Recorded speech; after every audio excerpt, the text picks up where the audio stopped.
Hebrews. This is our Women's Advanced Bible Study night. This Israel Wake Up, 21st of November, 2024. Okay, we'll be in the Targums reading out the book of Genesis, chapter 4 and 5. Okay, you can go to our YouTube channel, to Israel Wake Up, check out our videos.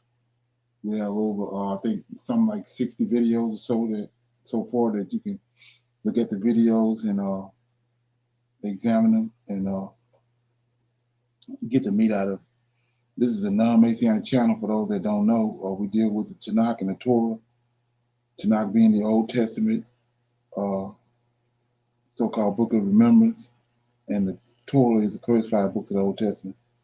It was given to Moses by the Lord of hosts. Okay. Shalom and welcome to this channel. And for those that don't know too, it's this Israel's Wake Up is a sister channel to Prophets of Awakening, and it's dedicated to Israelite women and them getting a better understanding of the Tanakh and the Torah. Okay, welcome to our Women's Advanced Bible Study. Okay, we're going on silence, prayer, psalms, we have some women's help, current events, and we'll do some need to know information. Then we go into our Q&A, and then from there we'll do our go into the topic, which is we'll be reading chapters 4 and 5 out of the Targums, the book of Genesis. Okay. So with that being said, this moment of silence is for the Lord of hosts and all that he's doing to bring about our prophesied deliverance in these last days. Okay. Oh Lord, we come before thee at this time. We are thankful for the knowledge that you have given unto us up until this point. When we seek thy face on this day, that you shower us with peace and enlightenment and a sense of togetherness. Oh Lord, we see thy hand in the affairs of the world, and we know and understand that what you have spoken in the past will surely come to pass. Turn out that face from us, but hearken unto this plea. Hearken, O Lord, and do. All praises unto you. Okay. Somebody gonna read a song? Well, do I need to read it? Yes, sir, Brother Leonard. You want me to read it? Yes, sir. Yes, sir. Okay.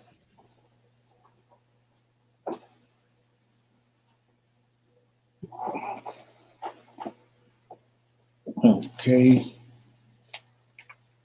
Read Psalms, Psalms 30. It's a thanksgiving for deliverance from death.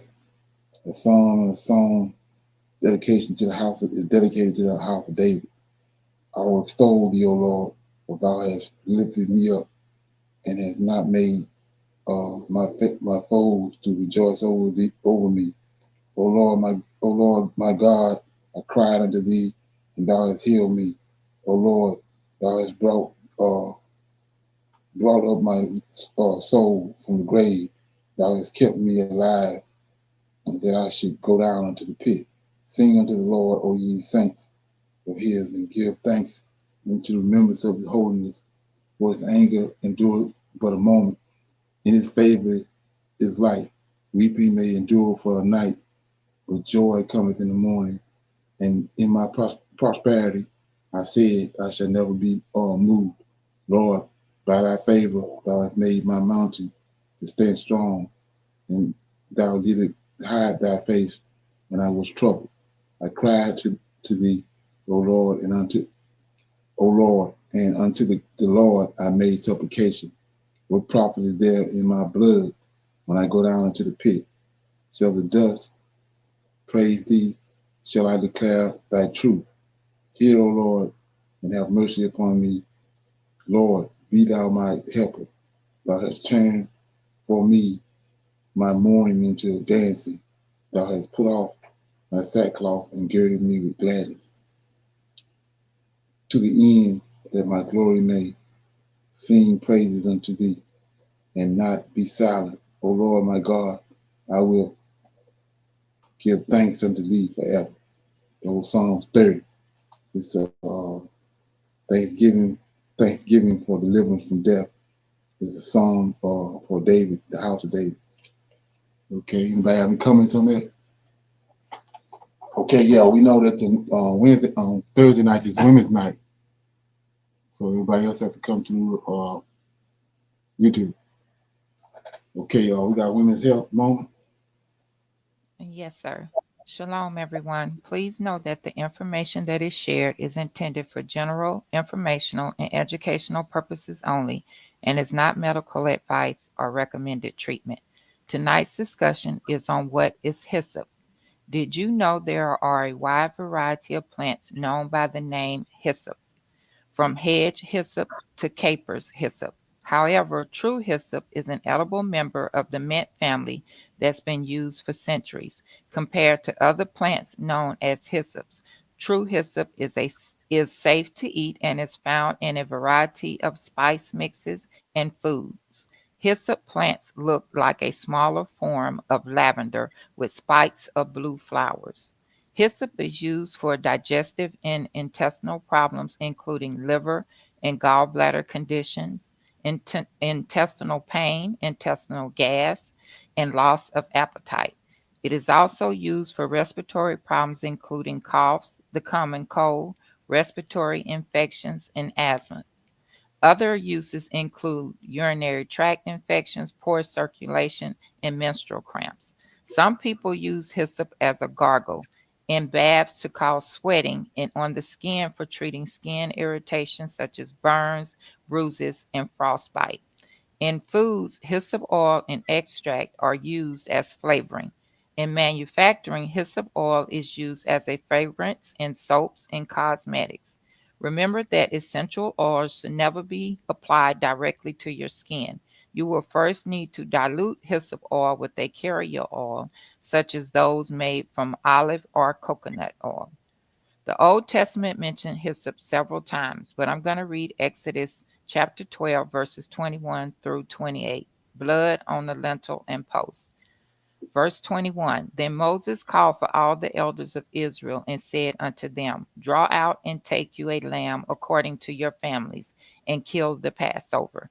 And ye shall take a bunch of hyssop and dip it in the blood that is in the basin, and strike the lintel and the two side posts with the blood that is in the basin. And none of you shall go out at the door of his house until morning. 23. For the Lord will pass through to smite the Egyptians. And when he seeth the blood upon the lintel and on the two side posts, the Lord will pass over the door and will not suffer the destroyer to come in unto your houses to smite you.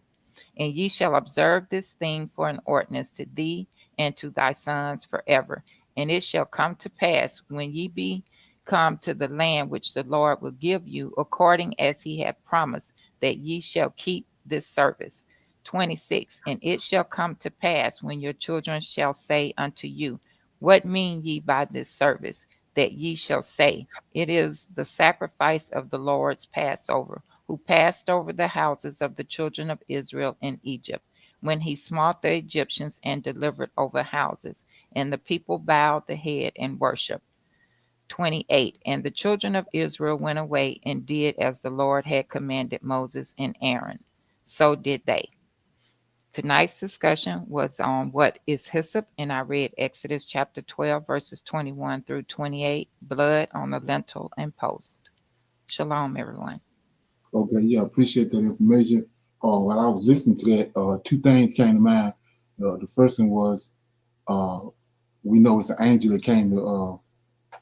It tells you that the destroyer was an angel that came to Israel, came to Egypt. So he says right there in the story that I'll pass over your. The Lord said He'll pass over their houses if they take the blood and put it on the doorpost. So that's another example who the Lord else is. Everybody knows an angel came to Israel, came to Egypt. So there it is again, right there. And so with that being said, I forgot the second one. So that one being said, we go to the current event. Okay. Anybody have any comments on that before we move on? Okay. The United States is simply bracing for an attack, and this attack would come from Russia. Now, I want to be very clear. The United States will likely not be hit with a physical or nuclear attack, but it would likely be a cyber attack. And it's all because of what President Biden is currently doing for Ukraine, but going back on his long-standing policies and hurting and disrupting Russia. Now, I'm going to get to this in just a moment, but just this morning we learned that Russia launched intercontinental ballistic missiles towards Ukraine. It says Ukraine's Air Force say they were able to destroy 6 of the missiles during the early Thursday attack. Well, today we're going to address this. What is going on? Why this is actually increasing and intensifying as we speak, but what could happen, which could be good news very soon. So I'll break all this down in just a moment, but all I ask is one thing. It takes 2 seconds. Go ahead, hit that like button if you enjoyed these daily updates. And now let's begin.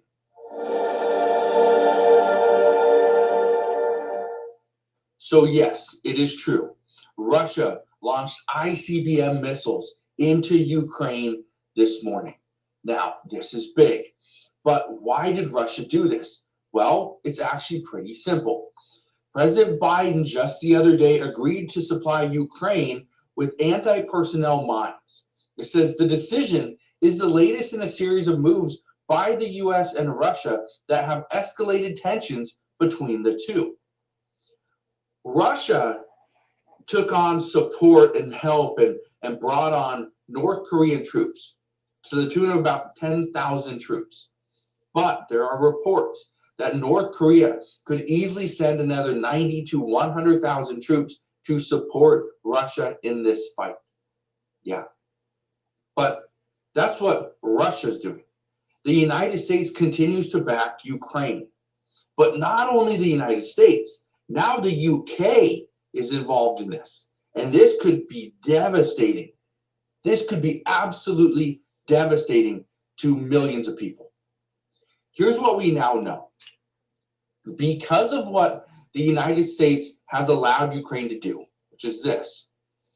Ukraine fires several US-made longer-range missiles into Russia for the first time. Yeah. Ukraine did this, but the United States allowed this to happen.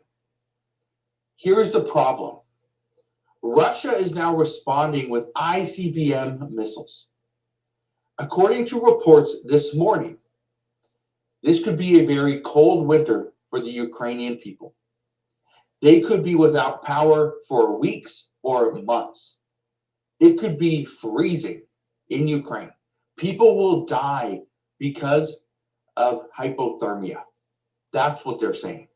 So this is not just a battle of, well, you sent them this missile, so we're going to use these missiles. No, it's much bigger than that. But I was reading this article just this morning. It says, making sense of Biden's Ukraine aid surge. Why is all of a sudden the Biden administration trying to give Ukraine all this additional aid? Is it because he sees the war slipping away between Ukraine and Russia? No. According to reports, that's not it. I want to read this to you. Look at this right here. So senior Biden administration officials insist that their latest efforts to help Ukraine aren't moves to box in President-elect Donald Trump's foreign policy when he takes office in January, but rather responses to the battlefield needs of Kyiv's fight against Russia. So that's what a senior Biden administration official said. Here's what experts are saying just this morning as well, that he says that this is just their response to the battlefield needs. But experts are saying that the response that they are getting now is something that Ukraine needed about 2 years ago, not something they need today. Today, President-elect Donald Trump looks like he has this under control. But Biden is trying to give Ukraine everything. Let me read a little bit more of this. Have framed it as a long overdue way to support Ukraine before Trump takes office. Either way, they see this all about Trump. Okay. Here's the interesting thing right here. Russian President Vladimir Putin is now open to Trump's Ukraine peace plan, aims to avoid concessions, according to reports. Yeah, he wants to be very clear as to what Russia is going to get. Now, here's the interesting thing.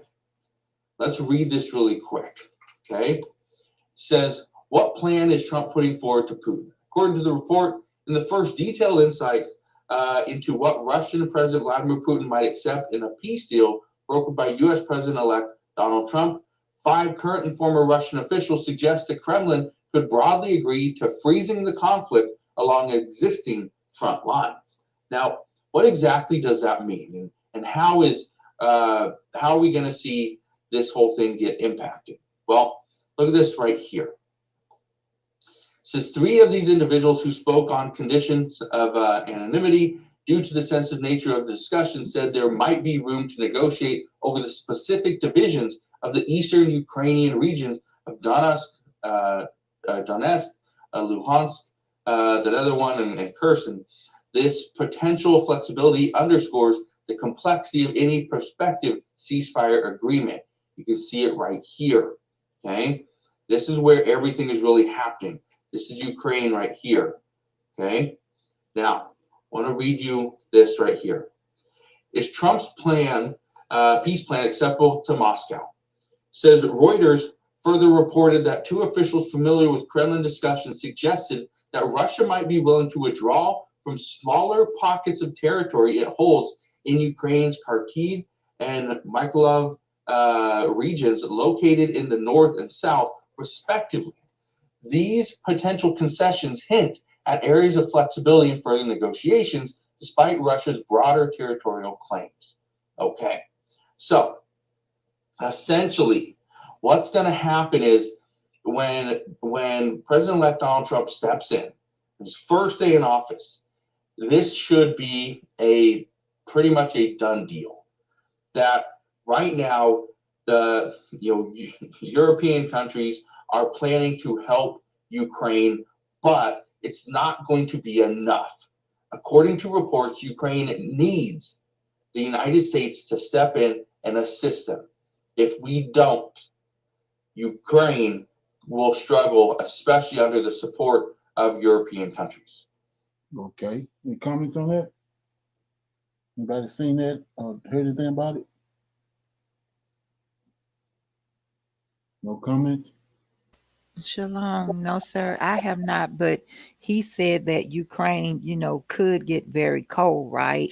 And we Right. know over in that area it does get very cold. So if that's the case, it's going to be a disaster there, especially Right. if they lose power. Yes, sir. Cold and wet. Right. Okay. Is that something? And U.S. know that. Okay. Got another one right here.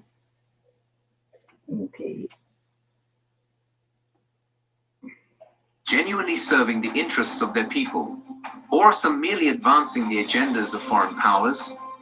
This question grows more urgent as African nations seek unity through regional collaborations like the Confederation of Sahel States.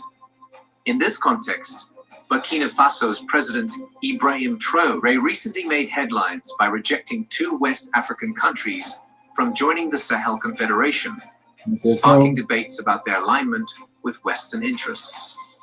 But who are these nations? Why were they denied entry? Let's delve deeper into this decision and its broader implications for West Africa. President Ibrahim Traoré, a vocal proponent of African sovereignty, has been at the forefront of advocating for the Sahel Confederation. The Confederation, currently comprising Burkina Faso, Mali, and Niger, is founded on shared cultural, social, and economic similarities. Traoré envisions this bloc as a platform to counter external interference and foster a self-reliant Africa.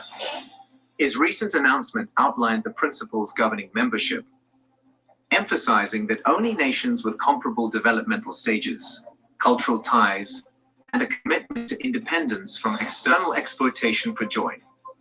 This policy excluded Ivory Coast and Ghana, 2 nations whose economic structures and foreign alignments differ significantly from the Confederation's foundational principles. So let's look at this. So why am I playing this? Well, if you go back in the past, we know I was telling you over the years that you look at all your books, look at the Ghanaian president, you can see he ain't no Israelite. You got that old body and that old head that it's African. He ain't no Israelite. And then the other guy that's in the Ivory Coast. So these guys are puppets. They steady trying to find a way to get somebody close to him to kill him, right? So you go back in our past. You know, who killed Martin Luther King? Right? Who brought him to that motel? Who was the Negroes that was around him? Okay, and who set Marcus Garvey up? It was W.E. Du Bois. Then who killed Malcolm X? Negroes killed Malcolm X. So Tory coming out and he said he don't want to deal with Ghana and the Ivory Coast. He don't want to make no union with them. Okay. The Sahel Confederation is more than a regional alliance. It is a bold step toward realizing the long-held dream of African unity. Traoré's vision revolves around creating a stable and equitable partnership based on shared values and mutual respect. This approach seeks to dismantle systems of exploitation, particularly neo-colonial economic dependencies perpetuated by foreign powers like France. By uniting nations with similar challenges and goals, the Confederation aims to build a resilient bloc capable of resisting external manipulation and achieving sustainable development. At its core, the Confederation rejects the inclusion of nations with vastly different economic and political systems. Traoré argues that unity must be founded on equality, where no member state wields disproportionate influence over others.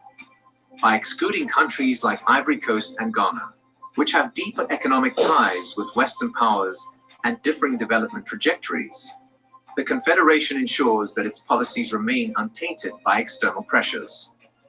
The rejection of Ivory Coast and Ghana underscores Traoré's determination to protect the Confederation from potential economic imperialism within the bloc. Both nations, despite their proximity to the Sahel region, have strong economic links to former colonial powers, particularly France.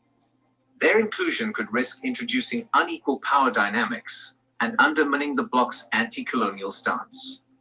Traoré's vision is to create a union that prioritizes African agency, free from the dominance of foreign-influenced economies.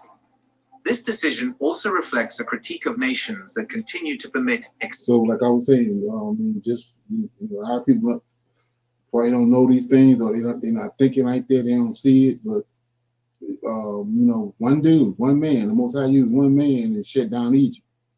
He brought Moses there and he shut down Egypt. So go back in the day when Muhammad Ali was at his peak, right? Create on evil one man. So what they do to him? They send him to jail. Then Tyson. Look what they did to Tyson. Okay. And like I said before, then they backdoored and sent a lot of people don't know this because they worship him W.E. Du Bois, but he was coon. They used W.E. Du Bois to get rid of Marcus Garvey. Okay.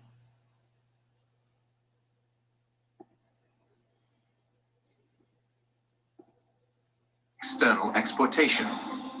Traoré's announcement indirectly highlighted the continued reliance of some African countries on French economic systems, such as the CFA franc currency, which ties their economies to France. By excluding such countries, the Confederation sends a strong message. Only those willing to break free from neo-colonial systems can contribute to a truly independent Africa. President Traoré's stance is emblematic of a broader resistance against neo-colonial influences in Africa. The Sahel Confederation's formation is a response. The landscape of West Africa becomes increasingly evident. By rejecting the status quo of neo-colonial relationships and embracing a vision of self-reliance, the Confederation challenges the dominance of external powers in the region. Chad's potential membership reinforces this trajectory, highlighting the Confederation's commitment to fostering a united front against external interference. Chad's possible inclusion in the Sahel Confederation is a pivotal development that aligns with Traoré's anti-colonial vision. It reinforces the Confederation's goals of regional unity, economic independence, and security collaboration. By emphasizing shared cultural and economic foundations, the Confederation aims to build a resilient, self-determined alliance that serves as a beacon of hope for a new era of African unity and sovereignty. Okay, any comments on that? You guys got anything on that?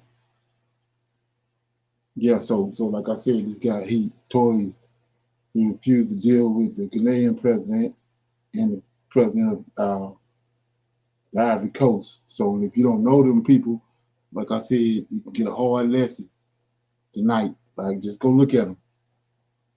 That's what we ain't doing. We're not doing a hard examination of Negroes that we come in contact with, because everybody ain't no Israelite. Okay, you can save yourself a lot of trouble trying to convince them on certain things, but just look at them. They ain't the one. Okay, so anyway, with that being said, I got some need to know information right here. I don't know if anybody heard of this, but this is, to me, is big. States where Texas authorities have offered President-elect Donald Trump around 1,400 acres of land along the U.S.-Mexico border to make deportation facilities for illegal migrants. In a letter sent to Donald Trump, Texas Land Commissioner Dawn Buckingham said she think these white folks playing? She's committed to using every available means to secure the U.S. border completely. My office is fully prepared to enter into an agreement with the Department of Homeland Security, Immigration and Customs Enforcement, or the United States Border Patrol to allow a facility to be built for the processing, detention, and coordination of the largest deportation of violent criminals in the nation's history. The Texas official said she recently acquired the farmland. These rednecks and Karens. That's what the Trump administration is about. From a person who refused to allow the government to build border walls on the property and blocked land access to law enforcement. Now the land, which is located near the Rio Grande City, could be used as part of the president-elect's wider deportation strategy. Taking office in January, the incoming commander-in-chief is expected to build vast facilities to serve as staging centers for mass deportations and deploy National Guard to expel millions of undocumented migrants. The real threat is what's happening in our border, because you have thousands of people being killed by illegal migrants coming in and also dying. You have women dying as they come up. They're coming up in large groups. We call it a caravan. I think I came up with that name, but it's really what it is. 10,000, 15,000, 20,000 people. And you have large numbers of women being killed in those caravans coming up to this country. And then when they get here, they can go into the country and they end up being sex slaves and everything else. Currently, immigration agencies use camp-like facilities, brick-and-mortar buildings, and prisons to house detainees. Meanwhile, on the other side of the border, a new caravan of around 1,500 migrants left southern Mexico to try and cross into the United States. Most of these migrants are from... So let's look at this. I don't know if anybody can go back in history and understand this, but if you go back to Vietnam War, when the war broke out with China and all that, they took all the Chinese Asian people and they put them in concentration camps. Like, they ended up paying them a few years ago for what they done. So when you understand what was just suggested by this Karen in Texas, they're going to put concentration camps all along the border. That's where they're going to have all the, that's where they're going to bring all the immigrants from. And from there, they ship them back to Mexico. So they building all these concentration camps all along the Mexican border and National Guard. So what's the National Guard? That's the militia. Go back to George Washington. Militia. White boys. You go to the King Alpha plan.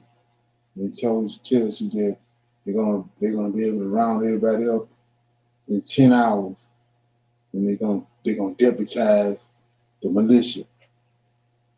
So what is the militia? Them white boys. You got nothing to do with no Negro. Okay.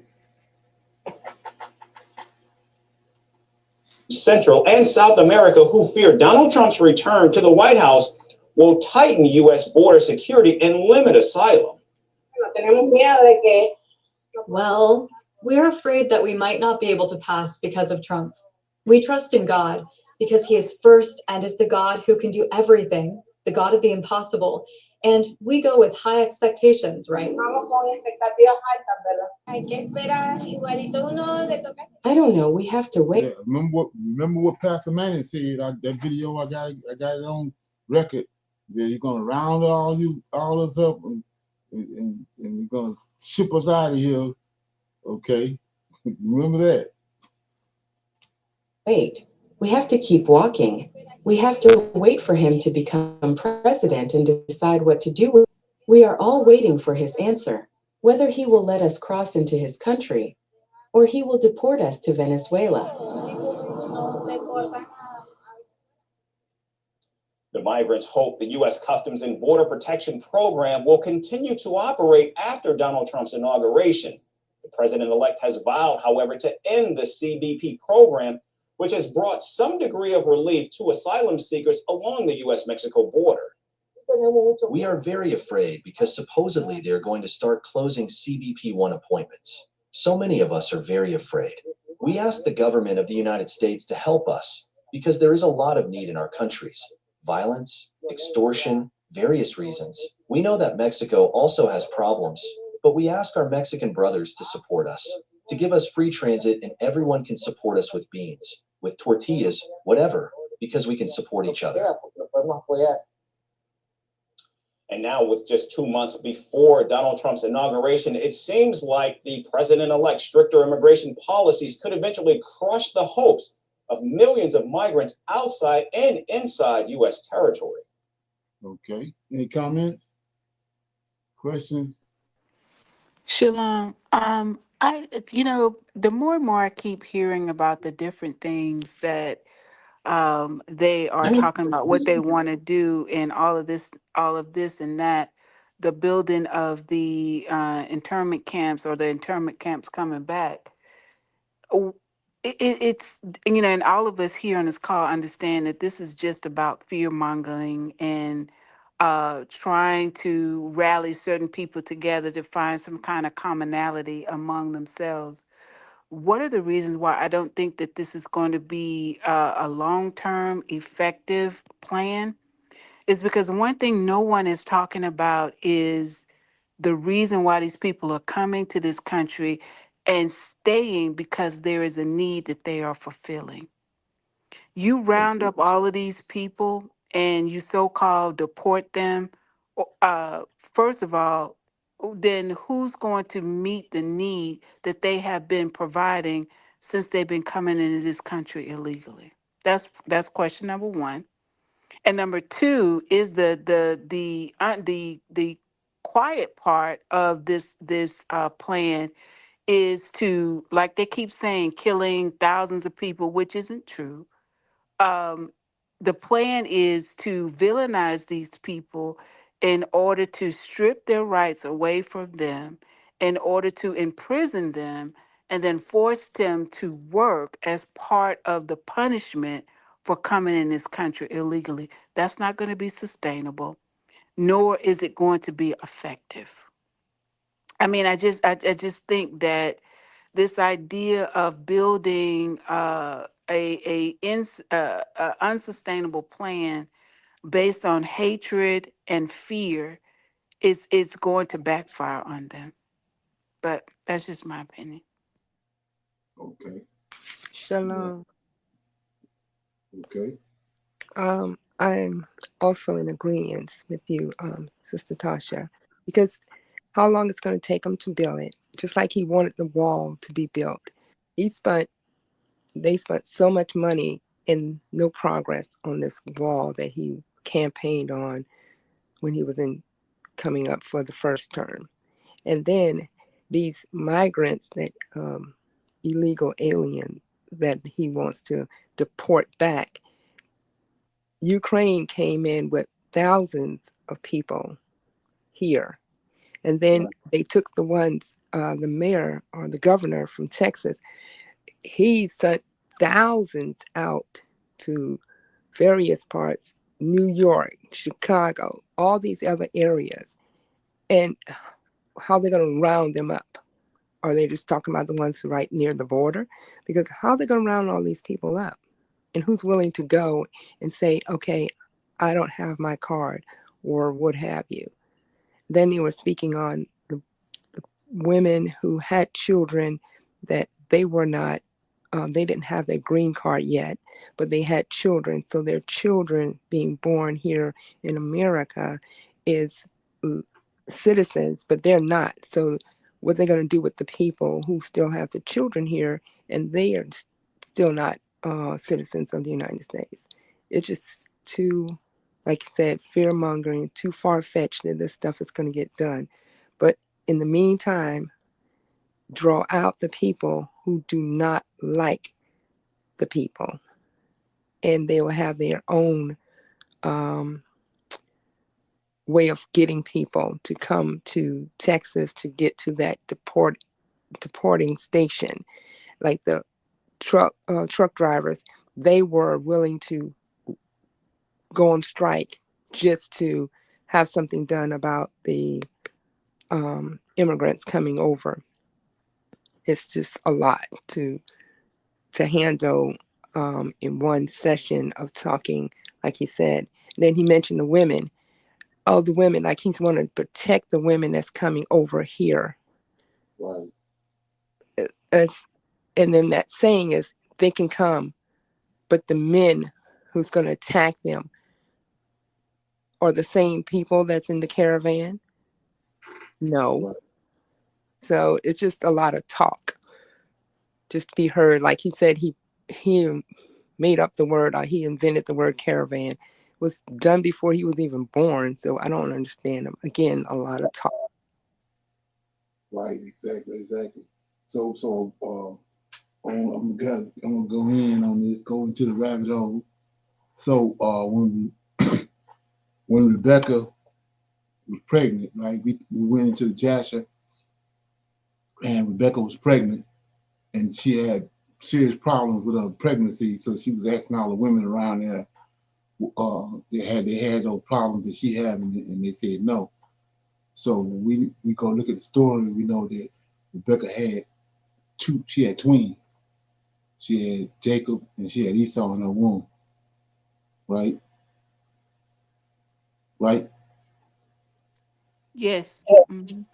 Okay. Did she have a Mexican in there? No. There's a Mexican in the prophecy. No. Okay. So go back to what just happened. We just had Obama, even though they set him up, but we got to look at the population of the people in America and the things they've done. They didn't attack the White House. They burned the White House down twice before they did what they did on January 6th. They went into the Senate right after the black folks was emancipation. They started becoming senators. They had black folks all over the Senate. They went into the White House, killed all the senators, burned down the White House. So this ain't got shit to do with the Mexicans. So why is this, what is Project 2025 about? Us. Right. It's a back door. Right. So that's what Right. I'm saying. That's what I was saying about how they pros at that. They want to get you off on something else, but the objective is these Negroes. Like I said, man said, they're gonna round us up. See, they're gonna start out. You got Project, you got Rex 84, and you got King Alpha Plane. Rex 84 is the Mexicans. That's just, that's a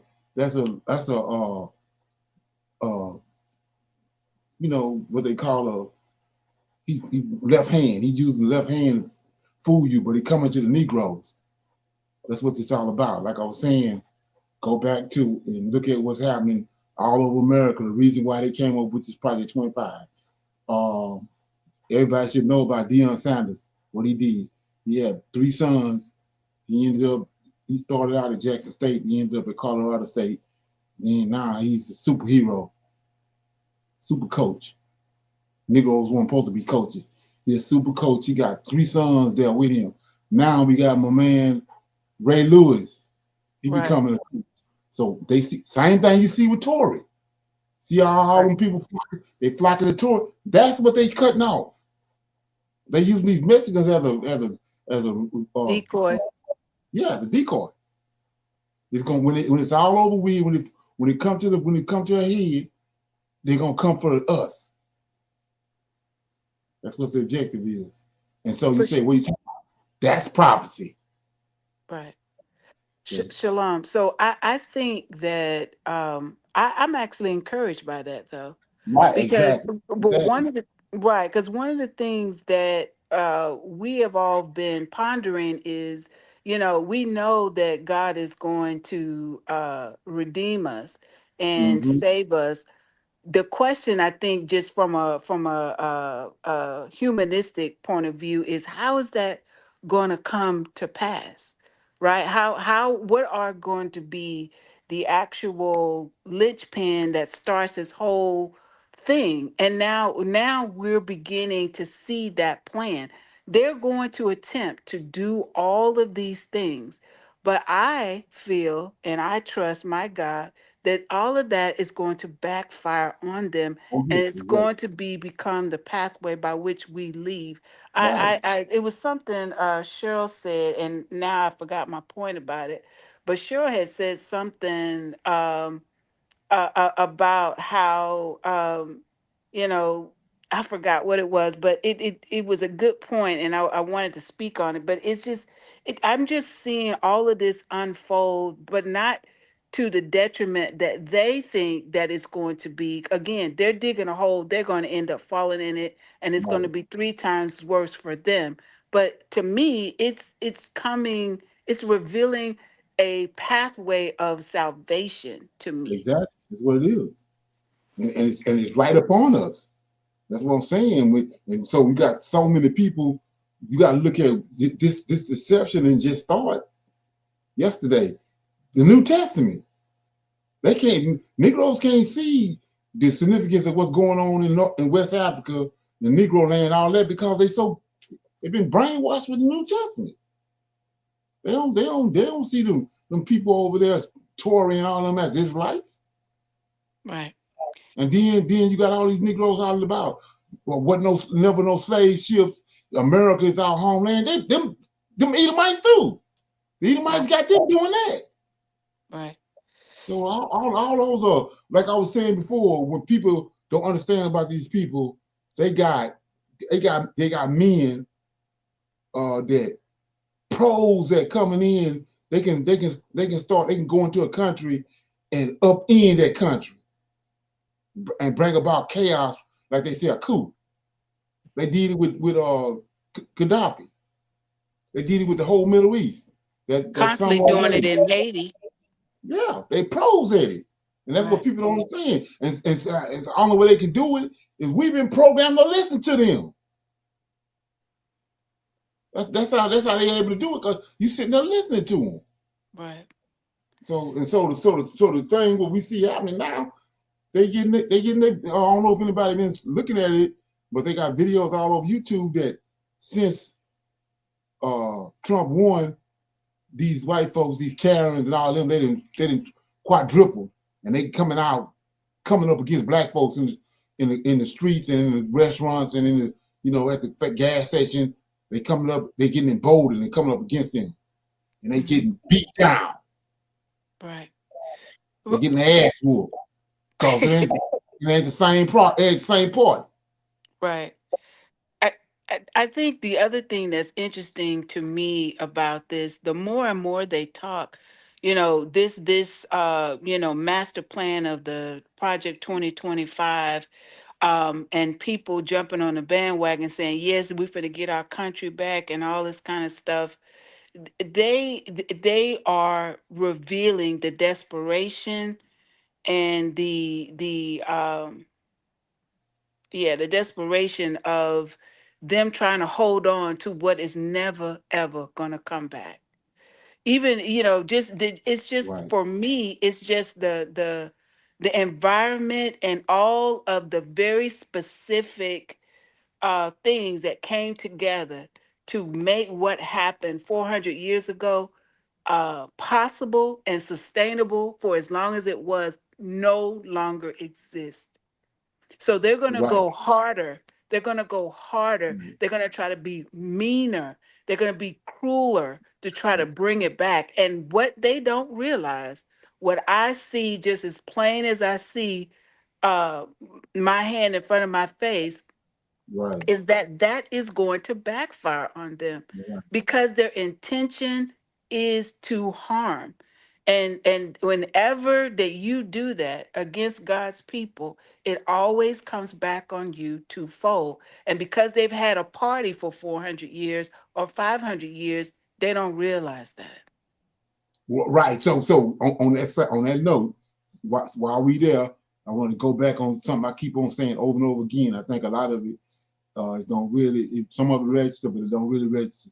So Negroes think JC or Yahushua is our God, but we know it's the Lord of hosts, right? So the Lord of hosts told Moses, "You go on down. Go back what I just told you about these Edomites. They got the ability to come in and hoodwink you and cause a revolution." He told Moses, you go on down to the Red Sea and wait there. I'm gonna bring him. Come on, I'm gonna bring him down there and drown him in the Red Sea." So let that firm made. So look what he's doing now. He's doing the same thing. So what did the Pharaoh do when he sent Moses? The Pharaoh's heart got hardened. Right. Became And more still, cruel. right, and still letting them go. He said, "Make brick without straw." Right. They're doing the same thing now.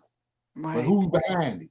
The same angel that came to Egypt and shut Egypt down. He's doing the same thing now. Yep. Their heart is getting hardened. They can't see this. Let the Negroes go. Yep. They can't see that. Right. And the other thing to me that's really plain too is the more that they confess about how cruel and how inhumane they're going to be is what I see actually end up happening to them. Right, I mean, though, exactly. and when I say them, I don't mean every white person. I mean those in power, and we know who they are, and they know who they are. But it's Exactly. it's just it's just the more and more they talk, I actually feel more and more reassured because it's I don't know what it is. It's just like hearing them say this, and I know that that's not going to be fulfilled for us, but it'll be fulfilled for them because of where their heart is. Right. So let's look at that. This is one of the characteristics. Like I said, when you understand what's going on, JC or how to do with it. So what is one of the characteristics of the Lord? He said that in I think it's in Ezekiel that if you're righteous, then he's gonna recompense righteousness on you. If you're wicked, he's gonna recompense wickedness on you. So Pharaoh's wicked. When the time came, he couldn't see he couldn't see the right thing. He said make brick without straw. But these people doing the same thing. They wicked as hell. So he's recompensing that. They got hatred in them. He's recompensing that. He's making a double fold. And so we righteous, right? Yep. Even though all the lies they told us, but look what he's doing to us now. He's recompensing righteousness on us. We starting to see everything we need to see because we righteous. It's DNA. Okay. So with that being said, let's listen to this one based off what I just said. This is a little conversation or a dialogue on Pierce Morgan, 5 white boys. Okay, let me get it. My father was a British Army colonel. My brother-in-law was a British Army colonel. Lots of military in my family, and it's interesting because they completely disagreed about this from the start.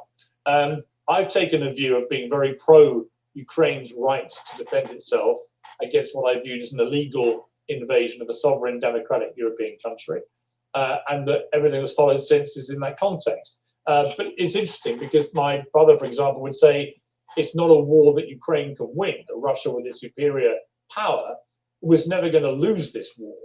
What do you feel from a military perspective first? What do you feel about where this war now is? And do you agree that it's something that Ukraine can't win?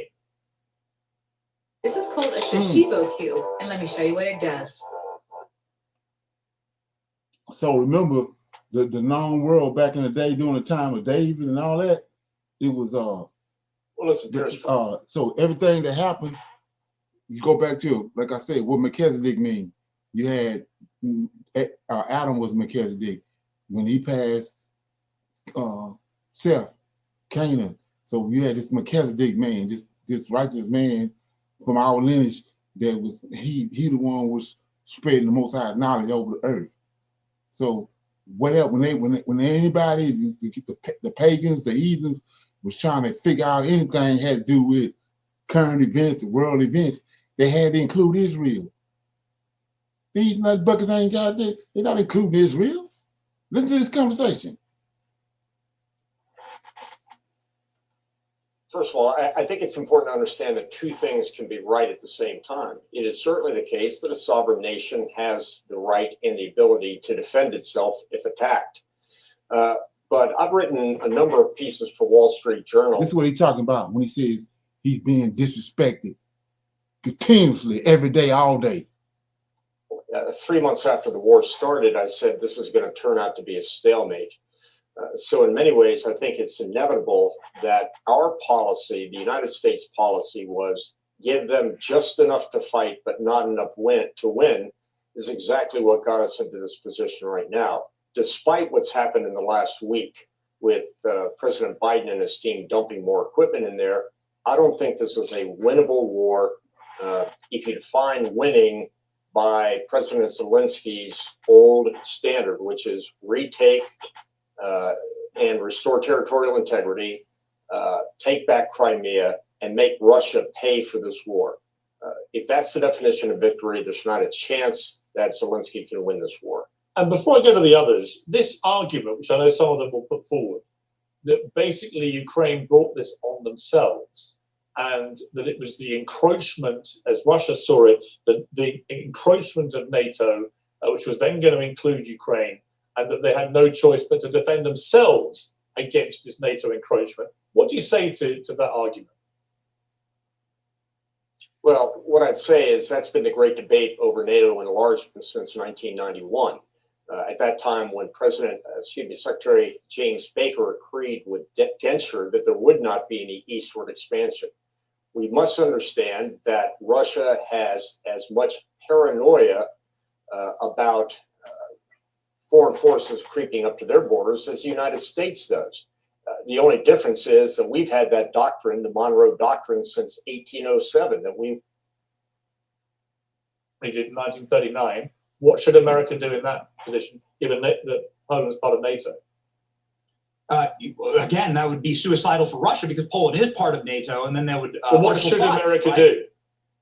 Well, Article 5 would be enacted. So what do you think morally? What do you think morally America should do in that eventuality? I will have to leave it. I will have to leave it up to the military minds. Some of them are on this panel. What I'll say this, and this is my stance permanently, peers, which is that an ugly peace in the Ukrainian war, an ugly peace, and virtually in all situations, an ugly peace is better than a hot war.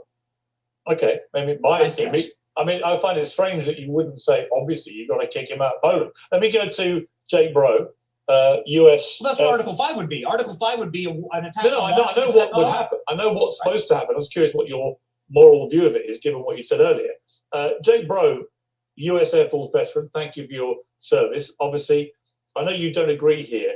I am genuinely, it is very surprising how the politics of this kind of thing have changed so dramatically. It would have been unthinkable 30 years ago to have a conversation with conservatives on the airwaves where they would talk this way, I think, about this. I'm not saying, by the way, that Benny's wrong, And I'm not saying he's not right, that a lot of Americans agree with him. But how do you feel about it? Conservatives really had their act together in the George W. Bush years, right, everybody? Right. Yeah, I mean, what's your view of this? They were really great back then. So Piers, I'm going to defer to your former UK Prime Minister, who stated this week that there's this segment of the Republican Party that has a weird homoerotic fixation on Putin. They love his tough guy image. They love his tough guy politics. Doesn't appeal to me, but it does appeal to a certain segment of the Republican Party. And to bring up the neocons and what happened 20, 25 years ago, I didn't support the Iraq War. I was 19 in 2003. And I'm firmly in support of this war, supporting Ukraine, because this is a generational fight. History is repeating itself. All the claims that Putin is making about Russian speakers in the Donbass region and past territorial claims, it's the exact same argument that Hitler made in World War II, going into the Rhineland and then Czechoslovakia and, of course, Poland. Overthrowing the government there. Here's a simple trading strategy where you trade the same asset every day at the same time. Saying that as soon as Putin installs a strong man in any of these countries that remains corrupt and loyal to him, change is never possible. Viktor Yanukovych was not killed. He was not imprisoned. He fled. He fled back to Russia. He fled back to his masters. And in my opinion, when you're the president of a country and you flee the country, you gave up your power.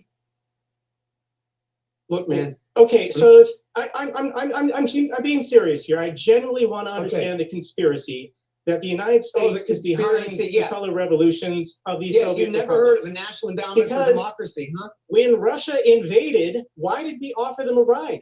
Why the delay in tanks? Why the delay in HIMARS? Why the delay in Patriot systems? Why the delay in F-16s? Why are we just giving approval for ATACMS this week after 1,000 days of the war if the conspiracy always was the United States was trying to separate Ukraine from Russia, that we're trying to install a CIA-backed government or whatever? I don't understand this conspiracy when we haven't done everything to fully support Ukraine. Okay, Can you explain this to me? Because I don't understand. Okay, let me just time out for a second. I want to bring in General. I want to bring in General Kevin. I'll come back to you, Scott. Well, you asked me something, Pierce, so let me answer it. Okay. Look, you're completely mixing up what I said about 2014 with then questions about 22. Clearly, as everyone on this panel knows, they announced repeatedly in the New York Times and the Washington Post in March and April of 22 that the purpose of the war now is to prolong it for the strategic weakening of Russia. So no amount of the weapons Russia you can just stop named. this war at any time. Russia's No weakening amount of themselves. Okay, so like I said before, now one time the Israel come up, Lord of hosts, thus said the Lord, nothing. They like he said, it's not given to them. You understand the scriptures. They ain't thinking like Hebrews. And that's what the majority of people and so-called Israelites get caught up in. Listening to the bullshit they talking. Not one time that they mention the Lord of hosts, or the God of Israel, or the nation of Israel. Because it ain't giving to them. It ain't giving them understanding. Any comment?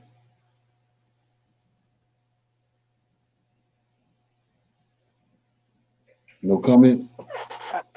I just think they were just talking in circles. I think one of the things about Israel that I think is interesting is that the war that started in October, I guess, of 2023 was the anniversary of the war that took place 70 years ago on that anniversary. But what's interesting about that for me is that at the time, the prime minister was a female and she was from Ukraine. I just think that there's some tie. I know that a lot of those people are from that area, and the fact that they are at this pivotal time in world history that they are engaged in this war, and I definitely think it's more to it than what we hear about as citizens about why America is engaged in that war. I think it's part of this whole conspiracy that's been taking place about everything, and everything is interconnected. But I Yeah, just I got a video on that. So let me make some sense of that. So if you go to Obadiah right quick, okay, and you understand that the people that's over there in the land of Israel are Edomites, right? Okay, that's not their land, that's our land. So Right. if you go to Obadiah, okay, and he said, what I said, what I've spoken, I'm gonna perform it. I'm gonna look over it. It's gonna come to pass. So we in Obadiah, starting at chapter 14. But upon Mount Zion, see that? Mount Zion, that's our land, shall be deliverance, and there shall be holiness. The house of Jacob shall possess their possessions. The house of Jacob shall be a fire. That's when he's going to turn all our forefathers, resurrect them. They're going to be like at the angel of the Lord. So he lit on the bush in front of Moses as a consuming fire. All those 7 angels are able to do that. So it says, and the house of Jacob shall be a fire, the house of Joseph a flame, the house of Esau stubble, and they shall kindle in them and devour them, and there shall not be any remaining of the house of Esau, for the Lord hath spoken it. So this is going to happen, but it's going to happen over there. They posing as Israelites. It's going to happen in the land of Israel. Where they from? Where they homeland at? Ukraine. Ukraine. So they trying to conquer, they trying to reclaim Ukraine. It's already a bunch of them trying to flee there now. They're trying to get out from under this that they know coming right here, this prophecy. Right here. Let's go to one more place. Ezekiel. I read this a couple weeks ago. So if we go to Ezekiel right quick, 35. And he says in verse 4, so I'm going to start at verse 4. I will lay the cities waste, and thou shalt be desolate. He's talking to Esau. And thou shalt know that I am the Lord, because thou hast had a perpetual hatred. Racism. That's what this racism is. I explained this the other day. And has shed the blood of the children of Israel by the force of the sword in the time of their clamor. That's Obadiah. In the time that their iniquity had came to end, he was through with us as a nation. He ran us out. That's how we ended up over here. Verse 6. Therefore, as I live, said the Lord, I will prepare thee unto blood. Blood shall pursue thee, since thou hast not hated blood, even blood shall pursue thee. Thus will I make Mount Seir most desolate. I will cut off from it him that passeth out, and him that returneth, and I will fill his mountains with the slain men. In the hills, check it out, in the hills, in thy valleys, in all the rivers, they shall fall that are slain by the sword. And I will make thee a perpetual desolation, and the city shall not return, and ye shall know that I am the Lord, because thou hast said, these two nations, Judah and Israel, these two countries shall be mine, and we shall possess it, wherein the Lord was there. Therefore, as I live, said the Lord, I will even do according to thine anger. So what they did was killed us. Transatlantic slave trade, all the Negroes they throwed over the ship, the Arab slave trade. So he says, therefore, as I live, said the Lord, I will even do according to thine anger, what you done to them, and according to thy envy, which thou hast used out of thy hatred against them, and I will make myself known among them when I have judged you. This is what they're running from. They're running back to their homeland, which is Ukraine, that region. That's Edomite. Okay. Any other questions, comments? Shalom. Okay. Yeah. Would this be anything with Psalms 110 about the footstool? Okay, you go to say, what's the title? One moment. It says, the Lord said unto my Lord, sit thou at my right hand until I make thine enemies thy footstool. Right. Is that what's going on now for us What today? it says, the Lord said to my Lord, So that's a Israelite man, a captain or something in the army in Israel. He's saying, the Lord said to my Lord. So if he's a Israelite soldier or whatever in the army, who is his Lord? Lord of hosts. David. David. And then he says, the Lord said to my Lord. So Michael said to David. Okay. Right. Okay. So, and so that's another one of those verses right there where they go and try to put JC there. Because remember what in 1 Samuel chapter 1, what Abishai said to, what Bathsheba said to David, my Lord. And then Uriah, my Lord. So David is their Lord. So God said, the Lord said to my Lord. David is his Lord. So Michael talking to David. Okay? Yes, sir. Okay. Right. So anyway, with that being said, I'm gonna play a little bit of this, then I'm gonna start reading out of the Targums. So let me get this. Here you go. This is Escaping America. It says I kind of played them a little bit before, but there's a black couple. They're talking about what's getting ready to happen and how to prepare yourself to get out of here. That's good. So what are we talking about today, Steve? So today we're going to be talking about escaping America and the 5 things you must know. How to get out of America before January 2024.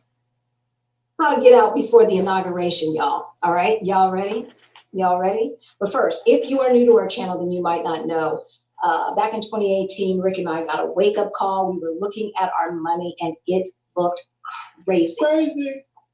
We had not planned well, but within 3 years, we got our financial act together and we went from negative 22,000 to over 1.1 million in net worth. Y'all, if we can do it. You can do it too. You can do it too. All right. So if any of this sounds interesting to you, please hit that subscribe button. We know that 50% of the folks who watch us are not subscribed. Okay, so the name of this channel is Our Black Utopia. You want to check it out, man. So you Commitment issues. We're trying to get to 50,000, y'all. We're trying to get to 50,000 because this is important information for our community, and we cannot remain in bondage on the plantation in the matrix anymore. And we're committed to you. We are committed to you. If your country does not serve you, if your country does not treat you well, stop taking those slaps across the face and find a country that will. All right. So if you find any of this intriguing, hit the like button, smash that like button right now and hit that notification bell so that you know every single time that we go live or drop a new video. All right. So considerations. When we were putting this list together, we were thinking about a couple of things. Now, for nomadic folks, we were thinking about, are the people accepting of you, right? Or at least will they leave you the F alone? Yeah. Will they leave you alone? No.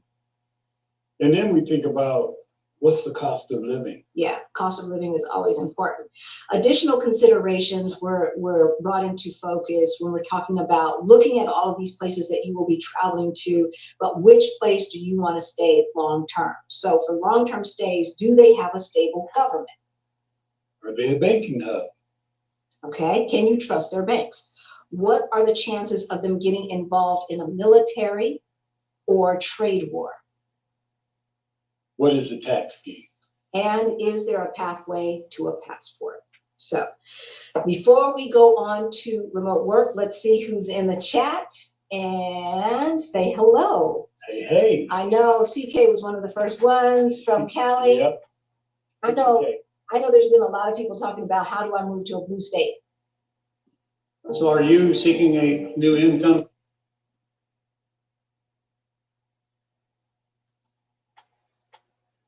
going to be good in the short term, but it's not going to be good in the long term, especially not if he crashes, if he scraps the Constitution. Because the bottom line is, the blue states can fight back all they want, but state laws do not trump federal laws unless the federal law violates the Constitution of the United States. Remember that from civics class?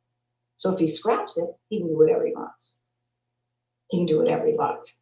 So, hey, LL Cooper from Washington, D.C., the Center. Yes, yes, yes. Hey, Bobby. Hey, Bobby. Good to see you. Serene. Serene. Good evening, Hi Utopians. Pray you are all keeping well. We are. I'm see. And which businesses support fascism and autocracy?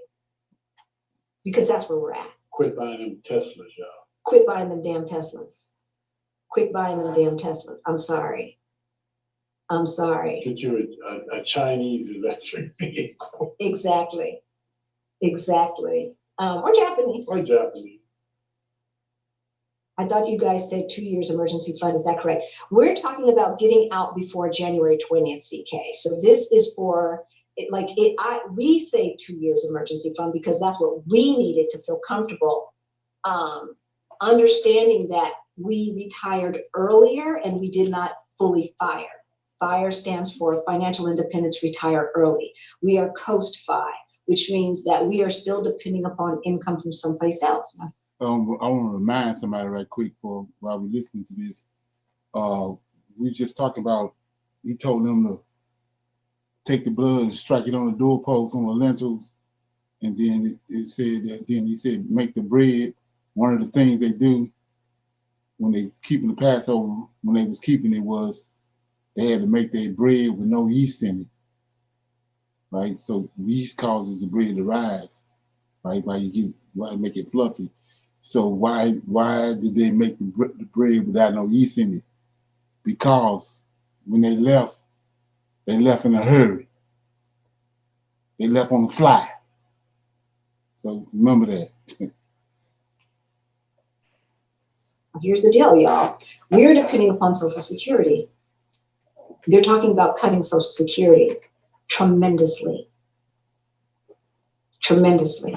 That's what they are saying. The person who says I was a fearmonger, that's what they are saying. Okay. So I believe them. If they change their mind, great. But I'm going to go with the notion that they're going to do what they say they're going to do, right? So, so we have to plan accordingly. And so I thank God that we still have that 2 years emergency fund. But if you are still going to be working either remotely or freelancing, and some could say that our YouTube channel is freelancing, but if you're going to still be doing that, then you may not need 2 years. You need to have the amount that you feel comfortable having. Okay, for us, that's what it took. Because again, we so I want to look at something right quick. Then I'm gonna let it go. I'm gonna let it roll. So in the garden, serpent came in the garden. His objective was to sleep with Eve. But these Edomites, the food you got, you thinking something else. But he came in the garden. He bounced off the most high creation, the Lord of hosts creation. He created Eve. He can't. The angels in heaven, they can't. There's no woman in heaven. So he came to the earth. He wanted to get a seed line. That's what he came here for. So he came in the garden, bullshitted Eve, and then when the time came for him to get a seed, he didn't say, "Nah, I ain't gonna do it." They walk off. No, he did what he had to do and got Cain. So right here, you got Donald Trump, 34 counts, a felon, a nut bucket. So they went through all that drama to get him in the White House. And so, like I said before, you think they're not going to implement Project 25? They're going to all of a sudden get a brain cramp and say, no, we ain't going to do it? Hell no, they're going to do it. They did all that, all those atrocities, what they did, we watched them do to get to the point where they're at today. You think they're not going to do it? No. January 20th, all hell going to break loose.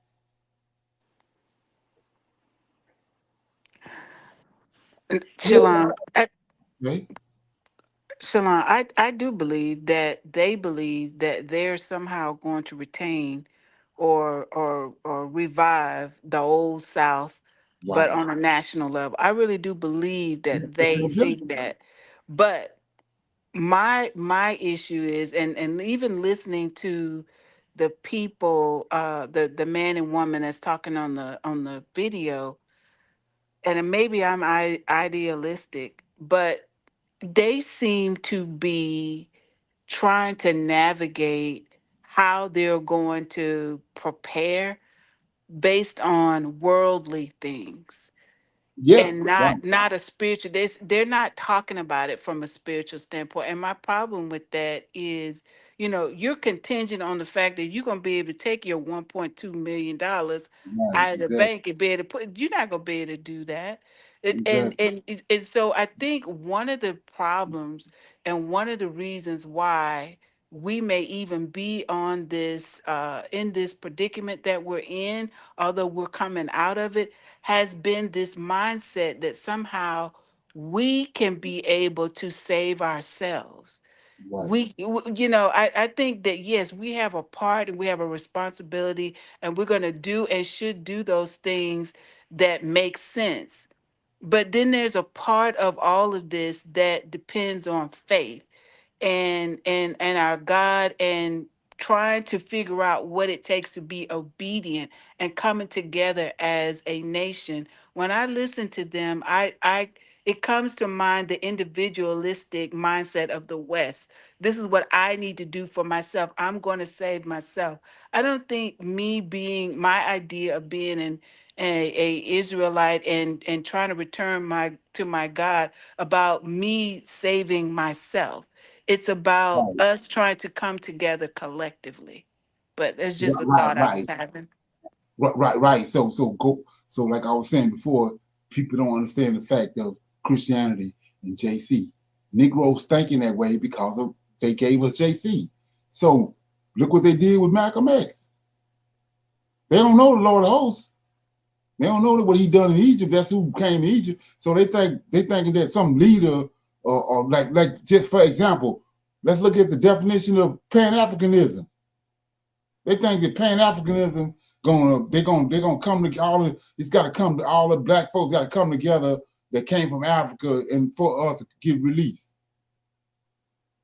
They ain't Hebrew. They ain't thinking like no Hebrew. So same thing with these folks right here. But my point is this: when they came out of Egypt, how many Negroes he had to kill? None. No, he killed a bunch of them. He killed at the Oh, okay. I'm thinking about the children. No, you're talking right. about He had to, the yeah, yeah. he had to kill a bunch of them. So these same Negroes right here, he ain't nothing new under the sun. So they looking at they gonna come out. They looking to come out when it go down, but they got a whole other mindset that how it's gonna Right. get. See what I'm saying? Yeah. So it's nothing new under the sun. Yeah. It's the same Negroes that Moses contended with in Egypt when they got in the wilderness. They had to come out. He said all of them was coming out. Yeah. So they all came out, but in the process, we see where he had to open up the earth, and a bunch of them fell inside the earth. Then he sent the Levites. The Levites killed a bunch of them Yeah. when they was crying about the The quails. meat. He choked a Hmm. bunch of them to death with meat. Yeah. So So same thing. yeah. So all of us are going to come out, but all of us ain't going They ain't gonna where. make it. Right. Right. Yeah. They ain't gonna make it in the lane. Yep. Right. So that's what we're looking at. So my thing is this: these Negroes see that it's time for us to go, but they off. Yeah. It Okay. it Yeah. it's like a collective spirit. I think everybody is seeing people Yeah. Yeah. that are Right. coming to me, talking to me. They don't, they may not be of the same mindset that I have, but they all feel something. And but Right. because of like all the things that you said, they are not connecting back to the source of what's driving that. They're somehow thinking that within their power, they're going to be able to avert or somehow sidestep what's coming. Some of this is going to get us, or some of us. It's not going to, but it's not going to be a long time. Like I said, I really do believe that they're going to implement this stuff, but it's not going to Right, be to the degree that they think that it's going to happen. It's right, definitely not going to be as long as they are hoping it will. right, right. And like I was saying, what the main thing that people have to understand is when you understand who the Lord of hosts is, and he brought you to this point. If he brought you to this point where you're getting this type of information, what you think will happen to you? Ain't shit gonna happen to you. But that comes from getting the proper information, thinking like a Hebrew and getting to a certain point. Ain't nothing gonna happen to you. You sitting there with your eyes wide open, see what's happening, but it's nothing gonna happen to you. If the Creator dealing with the Creator brought you to, He brought you this far, ain't nothing gonna happen to you. You gotta understand that it's nothing gonna happen. So, like I said, we look at Second Ezra. He was the only prophet left that the Most High was dealing with. Then people got together and went out in the wilderness and found Ezra. They didn't want to talk to any old Negro. They went out there and found Ezra. Come on. So Creator, if He prepared you and He brought the proper person to you and enlightened you and helped and build you up, build a foundation up under you, ain't shit gonna happen to you. You gotta understand that. The Creator, He created the Lord of hosts, these angels, they created all this. If He don't want shit to happen to you, it ain't gonna happen. I don't care what you're looking at. It ain't gonna happen. Look at Moses, like I said, look at Moses, look at Tory. He supposed to been dead. And then you gotta look at Moses. Moses didn't get killed. With everything that was going on in Egypt, he ain't get killed. He shut Egypt down. He ain't get killed. That's what people don't understand. That's the difference in the real Redeemer and JC. Ain't shit gonna happen to you if the Most High, if you looking at it and he's doing things, he's leading you in a certain direction, opening your eyes up, giving you the information you need to get, ain't nothing gonna happen to you. You gotta know that. Like I said, if something happened to me, they find me, my eyes gonna be wide open, popping out my eyes, popping out my head. I'm gonna be surprised as hell. Because I'm looking at what Hezekiah and David and Solomon, ain't shit happened to them. Okay? Is that something? So, anybody got any more questions for? I'm gonna read a little bit out of Targums. Before I do that, I was gonna ask you, you guys kind of familiar with when I say Targums? Y'all know what that is? I do not. Okay, you got Torah, right? Mm-hmm. Torah is the first 5 books of the Old Testament. Right. They consist of the law. So how did we get that? This is another sign to show you. This is another example to kill JC. So Moses, when he was put in the basket, floated down the river and all that, and then he was raised up in Egypt. Then he was kicked out of Egypt.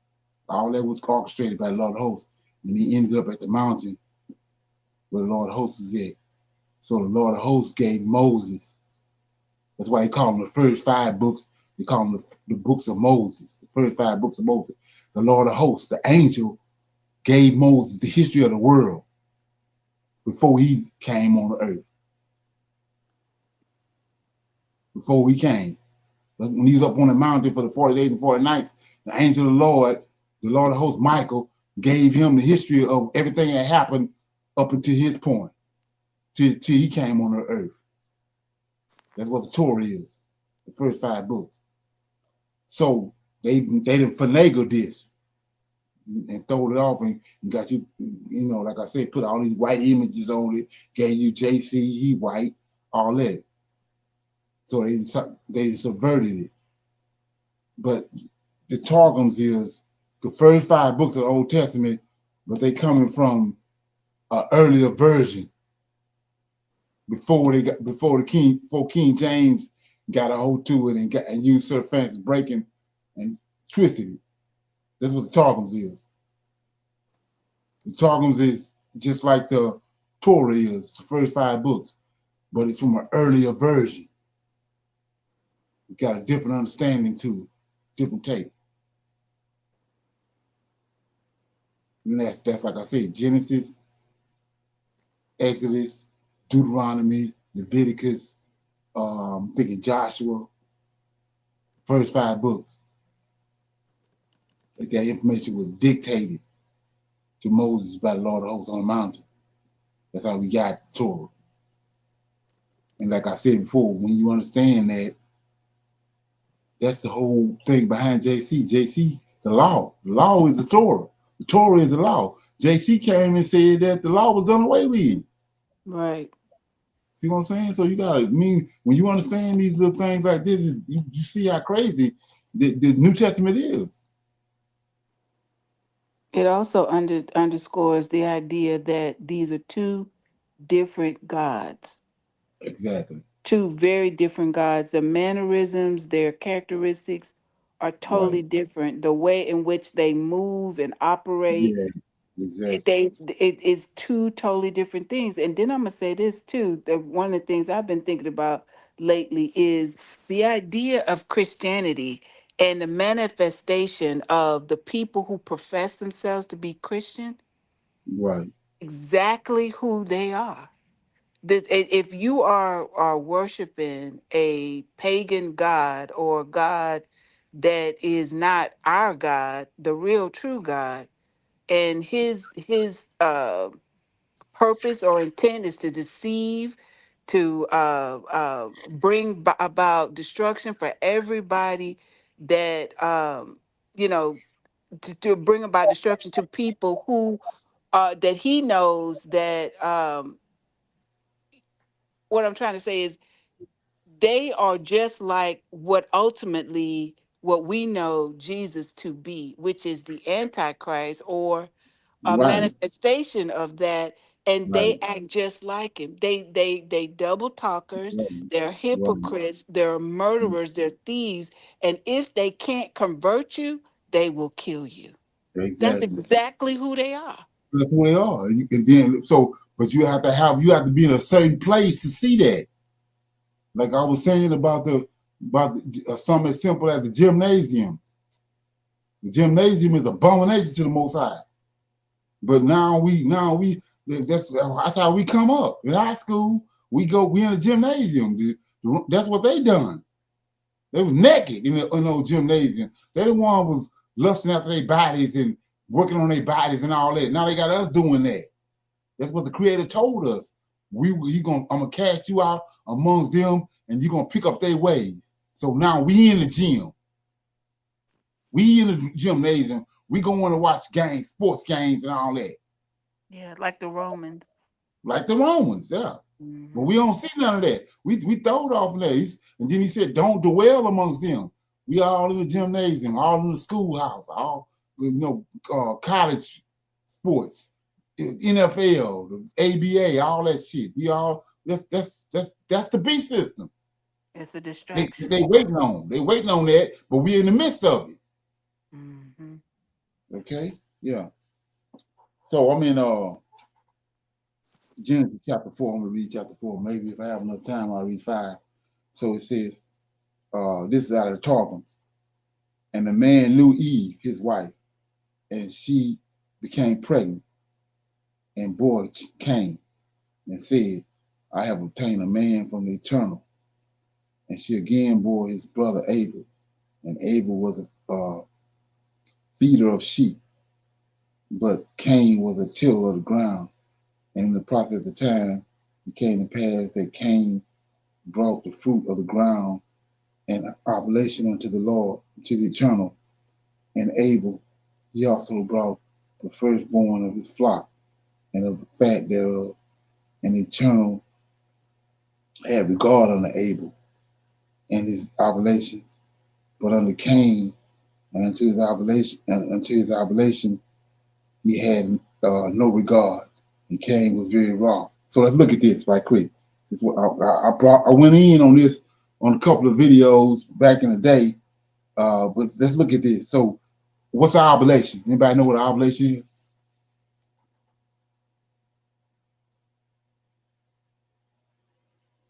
No, not out of context. No.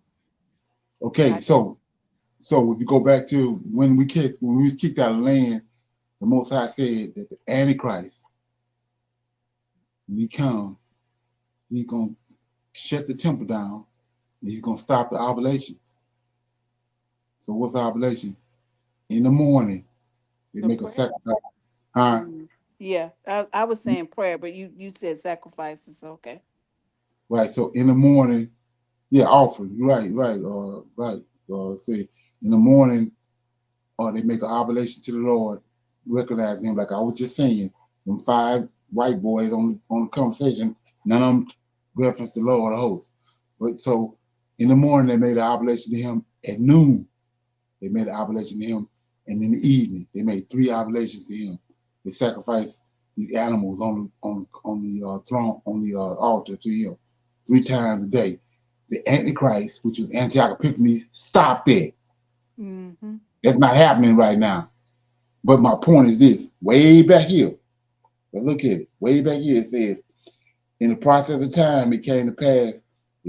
Cain brought the fruit of the ground and oblation. See that? Unto the eternal. And Abel, he also brought the firstborn of his flock and the fat thereof, and eternal had regard unto Abel and to his oblation. So you say, why are you talking about this? Well, go to Leviticus. What are you telling the priest to do? He tell them, I want the fat from the lamb.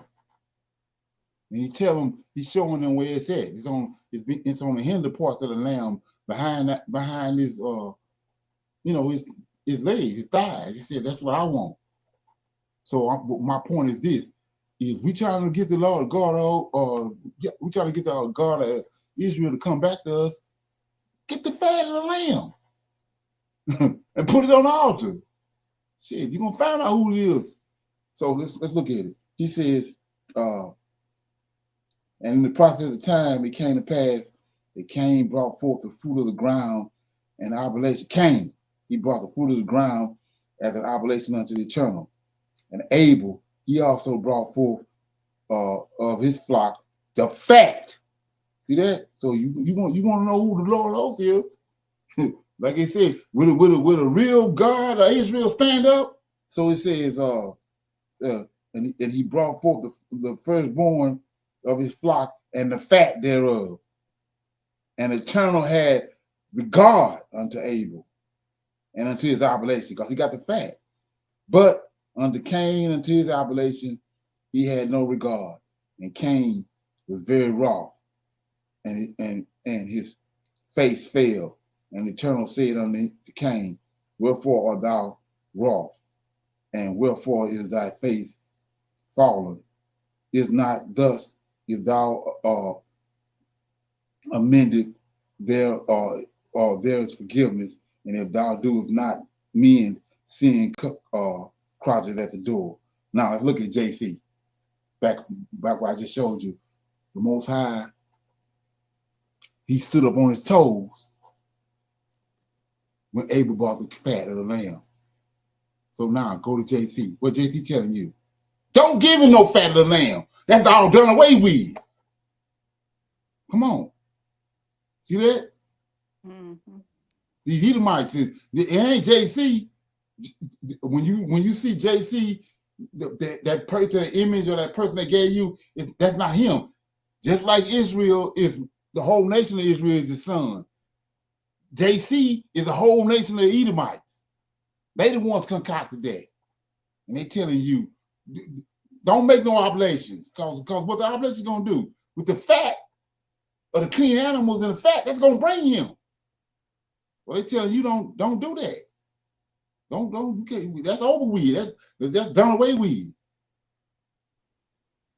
See what I'm saying? So that's what you're looking at right there. They done brainwashed us and got us doing the opposite of what it takes for our Redeemer to come back, the one that showed up in Egypt.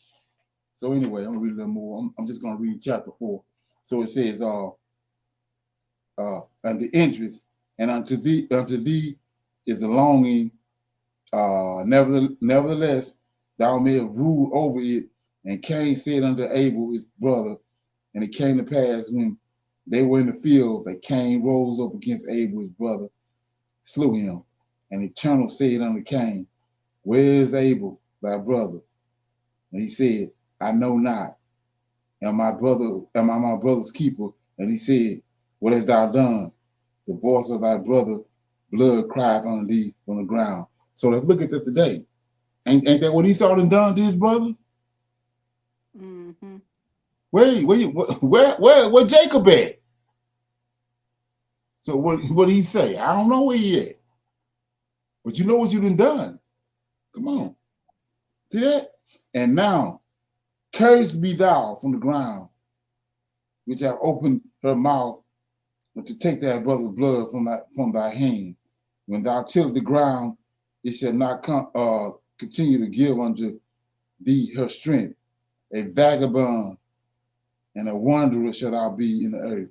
And Cain said unto the Eternal, my punishment is greater than I can bear. Behold, thou hast driven me out this day from the face of the earth, and from thy face shall I be hid, and I shall be a vagabond and a wanderer in the earth. And it shall come to pass that whosoever findeth me shall slay me. And the Eternal said unto him, verily, whosoever slayeth Cain, it shall be avenged sevenfold. And the Eternal pointed a sign for Cain, that none finding him should smite him. And Cain went away from the face of the Eternal and abode in the land of Nod on the east of Eden. And Cain knew his wife, and she became pregnant and bore Enoch. And he built a city and called the name of the city after the name of his son, Enoch. And unto Enoch was born Irid, and Irid begot Methuselah, and Methuselah begot Methusael, and Methusael begot Lamech, and Lamech took unto him 2 wives. The name of one was Ada, the name of the second was Zillah. Ada bore Jubal, and he was the father of such as abide in tents, and of such as have cattle. And his brother name was Jubal. He was the father of all that such as handle the harp and the pipe. And Zillah, she also bore Tubal-Cain, father of every sharpener, of every artificer in copper and iron and silver. And his sister Tubal-Cain was Naamah. And Lamech said unto his wives, Ada and Zillah, hear my voice, you wives of Lamech, give ear unto my speech.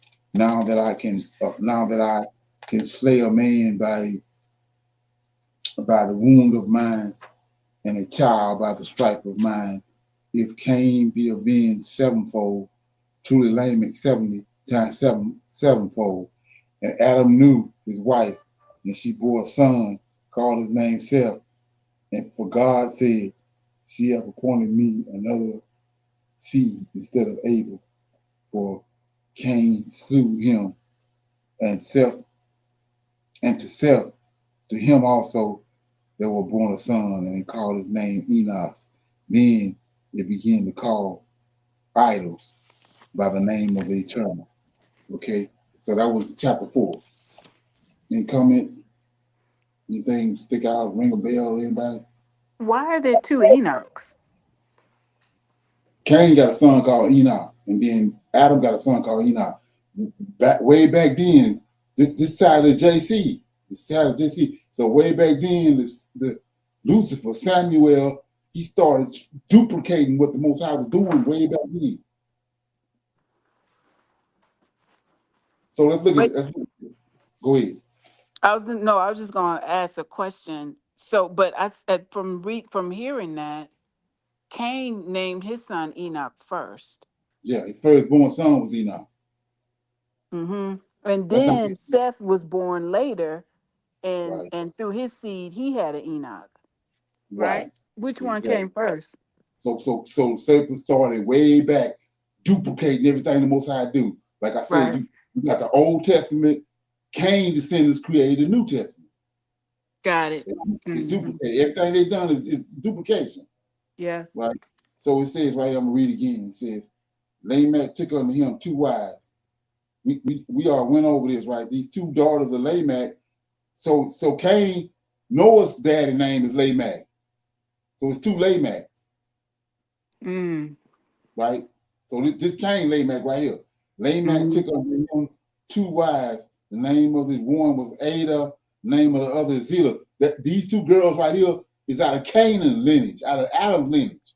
So Lamech married into Cain's lineage. I got a video on that. It's Ada, but check this out. I got another video too about twins, right? Yeah. So said Ada bore Jubal, right? Hmm. And he was the father as such as abide in tents and such as have cattle. And then look at this. And his brother name was Jubal. That's twins. See that? Yeah.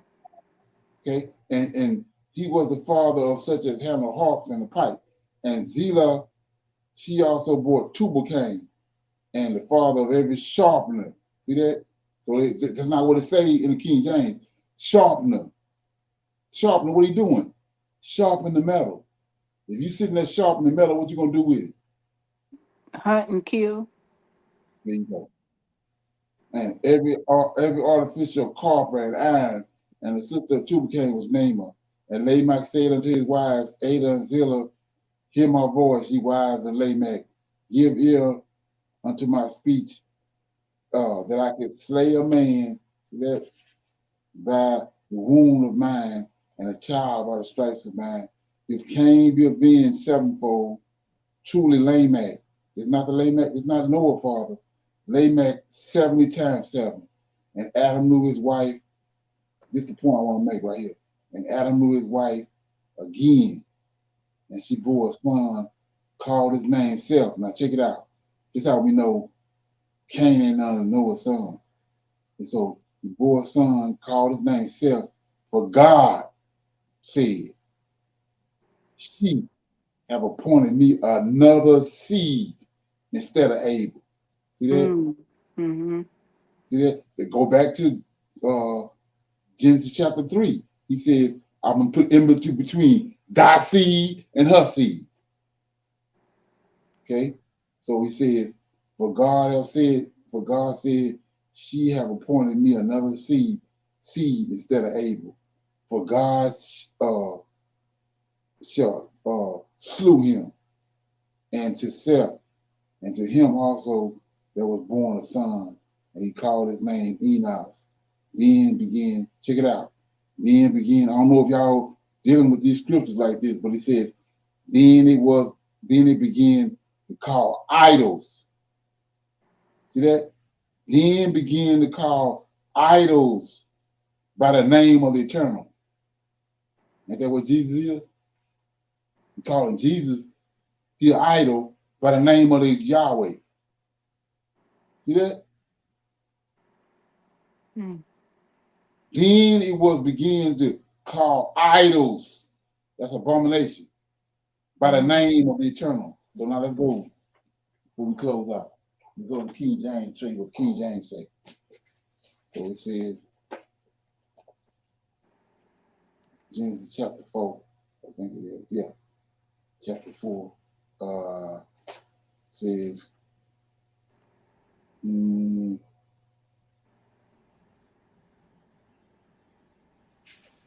get it.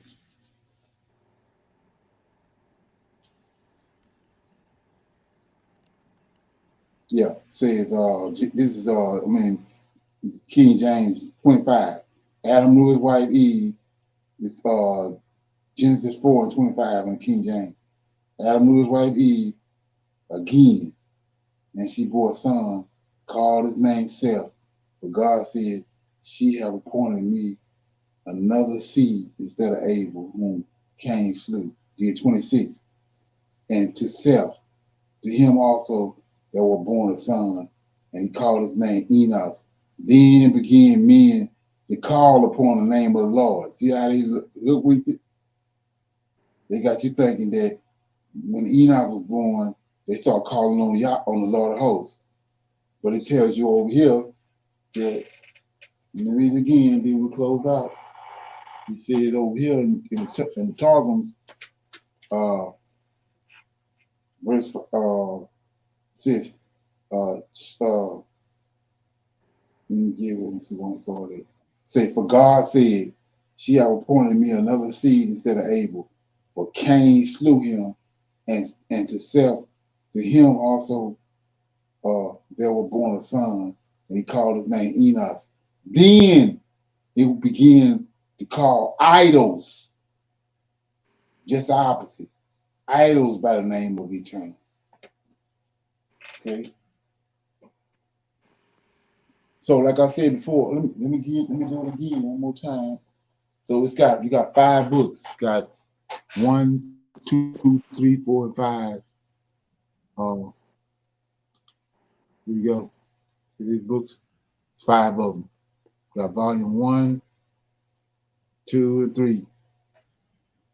You can go to YouTube, or you can go to let me see. I can't think of that other place. Mine went blank. Amazon. You can go to eBay or Amazon and get it. So I think the book of Genesis is the other 3 is like Exodus, Leviticus, and Joshua. Joshua is like $22, but Genesis is like $45, and then Exodus is $85. So that tell you where the meat at. They charge you $85 for the book of Exodus, for the Exodus, the Targum of Exodus. Okay. Anybody got anything else before we go? Can you put the name of the book and or at least the spelling of it in the chat? Because I couldn't. Yeah. I saw Messenger. Messenger. Okay. Okay. You gonna do that, Michelle? Hmm. I was talking to Michelle. Oh.